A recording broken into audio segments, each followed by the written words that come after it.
Le bouclier défensif israélien, autrefois considéré comme une forteresse imprenable, montre aujourd'hui des signes de faiblesse irréversibles. La dure réalité est que la majorité des projectiles parviennent désormais à saturer les systèmes d'interception. Au-delà de cette saturation, la transformation technologique de l'arsenal ennemi change la donne. Aujourd'hui, il suffit d'envoyer 10 missiles là où il en fallait 100 auparavant. Pourquoi cela? Parce que les nouvelles charges utiles sont lourdes d'une précision chirurgicale et ne peuvent plus être arrêtées. C'est un saut qualitatif que beaucoup d'observateurs ont du mal à saisir. La quantité cède la place à une efficacité imparable.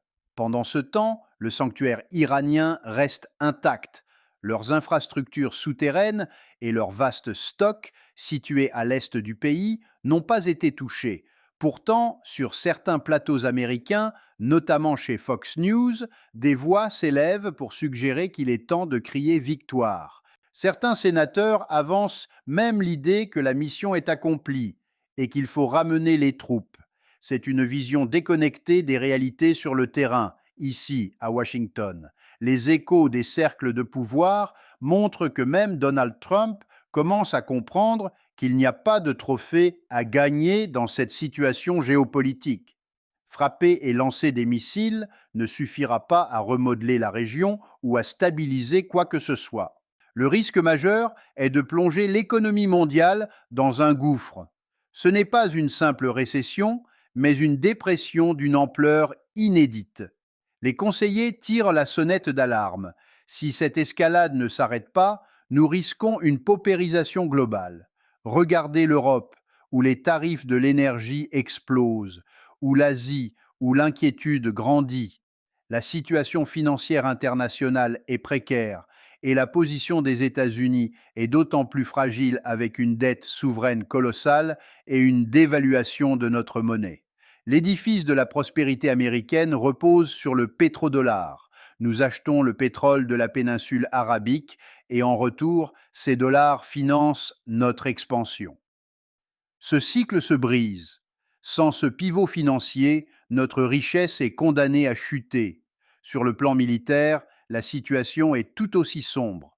Téhéran semble avoir compris et évoque un cessez-le-feu. Mais les gardiens de la révolution et le gouvernement iranien sont clairs. Pas de trêve. La question est de savoir si les structures israéliennes peuvent supporter encore des semaines d'instabilité. Nous atteignons un point critique où nos réserves de munitions sophistiquées diminuent. Allons-nous utiliser des projectiles non guidés, rasant des villes sans discernement? Rien ne se passe comme prévu.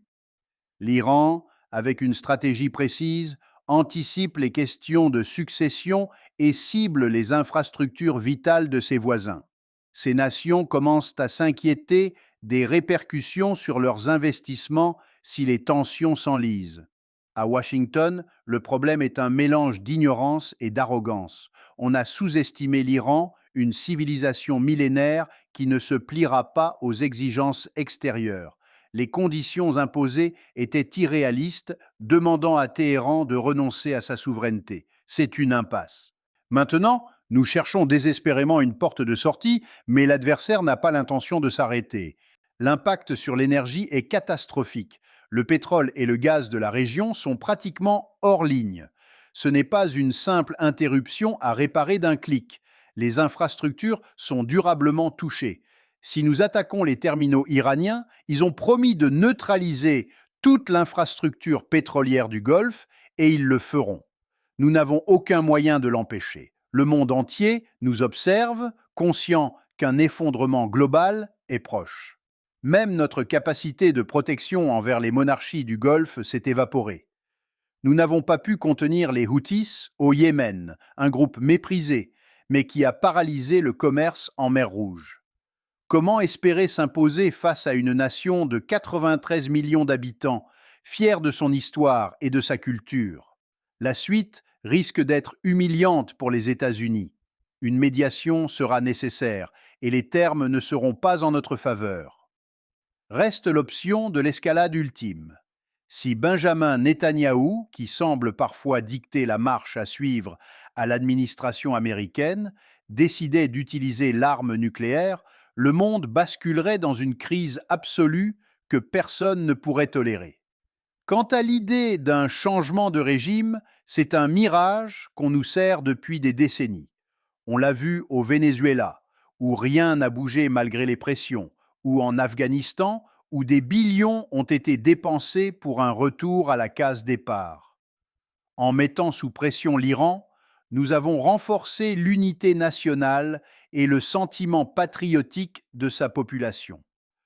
Le changement viendra peut-être de l'intérieur un jour, mais il ne produira pas un régime docile. Cette confrontation est le fruit d'influences financières massives qui ont capturé le Congrès et la Maison-Blanche, rendant toute sortie de crise complexe. Pour ceux qui cherchent à protéger leur épargne, l'or reste une valeur refuge, mais le pétrole est l'actif à surveiller. La crise énergétique va durer et les prix pourraient atteindre des sommets inimaginables. Enfin, sur la question des terres rares, le problème n'est pas la ressource, mais notre incapacité à investir dans nos propres capacités de raffinage pour briser notre dépendance. Il est temps de repenser notre stratégie globale avant qu'il ne soit trop tard.